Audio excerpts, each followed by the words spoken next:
The defense says, hey, it's not Jackson who was the predator, it was Jackson who was the prey. And the alleged victim and his mother were the predators. They saw an easy mark, they saw a guy who liked young kids and wanted to be around them, and they saw the money. They had done it before, argued Mesereau. He brought to the stand newspaper editor Connie Keenan, who'd received a phone call from the accuser's mother. Her son was ill with cancer, and they were losing their house, and they were losing their car because of the medical expenses. Keenan felt sorry for the sick boy and eventually agreed to run a story. A few weeks later, the mother called again. She said, you know what, we didn't make enough money from the first story. Will you run another story? The mother's phone call prompted the reporter to carry out more research on the family. She was stunned and shaken to learn that the family was insured and their medical expenses had been covered all along. It gives me goosebumps. It does. That a mother would use her son to use her son's illness for their own gain. The mother had testified that she'd been held hostage at Neverland. Mesereau was able to produce a witness who'd in fact given her a spa treatment at that time. Did she call for help? No. Did she tell the person at the spa that she was being held against her will? No. What did she do? She had a body wax. She went on shopping sprees and even had dental surgery, never once mentioning that she was being held captive. The defense knew that its attack on the mother would stick, thanks to the work of Chief Investigator Scott Ross. He'd uncovered a grifter scheme in which the accuser's mother taught her children how to con money from people. She taught them what to say, and they said it. They had typed out notes that they would come home every day from school, and they would read from them. These kids were taught to disarm people. There was a consistent statement made by almost every witness that had dealings with the family that these kids would come up and greet them with a hug. These kids would write cards, "We love you, you're like a big sister to us, can we come stay at your house?" This was a pattern that they had set. When the kids procured money, says Ross, the mother would put it in a special bank account. She was the only one that had access to it. She was the only signer. She was filtering money through it. Throughout the trial, the defense successfully portrayed the accuser as an astute young liar, scripted by his mother.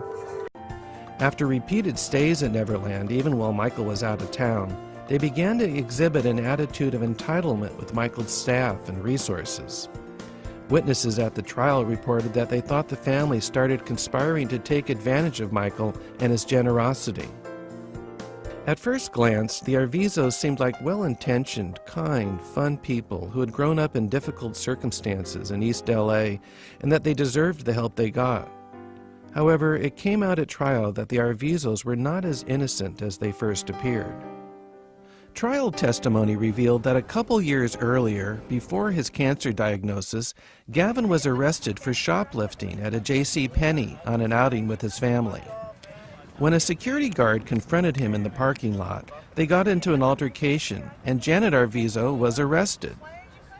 Some weeks later, Janet Arvizo sued JCPenney, claiming she was sexually molested by the JCPenney security guards.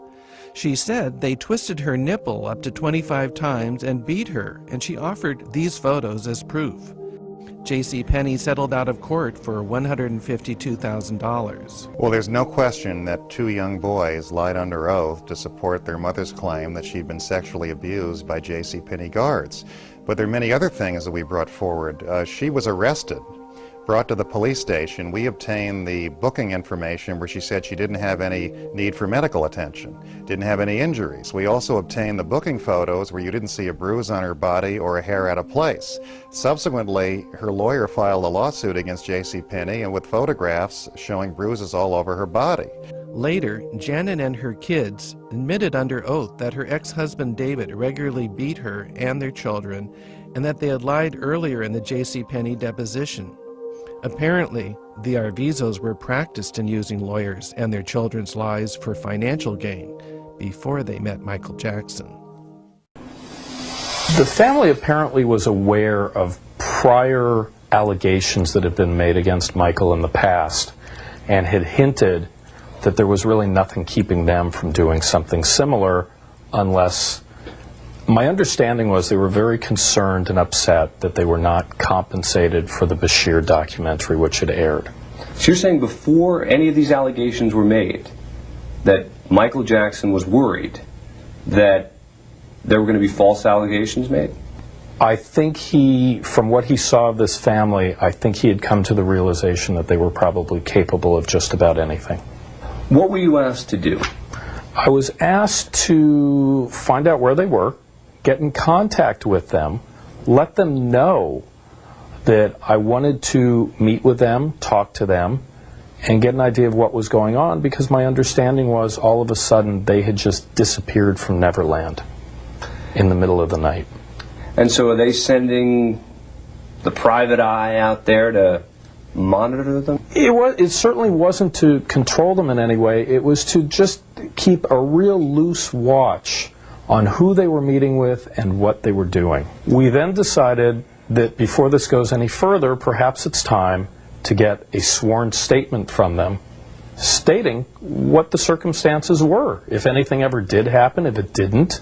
So you wanted a sworn statement just in case? Just in case, almost like an insurance policy. It was arranged for a few evenings later that I went over to the apartment of the mother's boyfriend in Los Angeles and was welcomed, hugged by every member of the family. What did you say? I asked each of them if anything improper had ever happened. I asked about sleeping arrangements there and was told by the two sons that neither one of them ever slept alone in Michael's room without the other one being present, that nothing ever happened, nothing out of the ordinary, nothing sexual. You asked them specifically, did anything sexual ever happen? I believe I asked if they were ever inappropriately touched or anything along those lines, and I was told absolutely not, that Michael was like a father. He was the only father the children had known. No intimidation at all to make her make this tape? Absolutely none, Dan. You're there by yourself? All by myself with my tape recorder. Any people downstairs? Anyone other than you call them beforehand to say, you better do this? Not to my knowledge. And what did the children generally have to say about Michael Jackson? Nothing but nice things. How gracious he was to them when they were at Neverland, how much they loved being at Neverland, and how they couldn't wait to go back to Neverland. And if they were going to extort money, why make the criminal allegations as opposed to just suing them? Well, it's been my experience that if you can get a criminal conviction against someone, it makes a civil case a slam dunk or much, much easier. I believe, from what I was told at the time and what I observed, when they started making threats, Michael realized this was not a family he needed around him. And I think he would have done anything he could at that time to distance himself from them, or to distance them from him. The answer to the question would be no, though. So you're saying that Michael Jackson was already nervous that this family might make allegations against him? I don't know that Michael was so nervous. They were trying to do whatever they could to take care of what they saw as a potential problem, a loose cannon, someone who was very well knowledgeable of the '93 event or allegations and had threatened to do something similar. And that's why it's so interesting that we have the same cast of characters. You think the boy was up to that, or just his mother? From what I understand, the boy apparently is also, or was, very much aware of the 1993 case. So you think the 13-year-old, 12-year-old boy suffering from cancer is thinking about the big payout from Michael Jackson?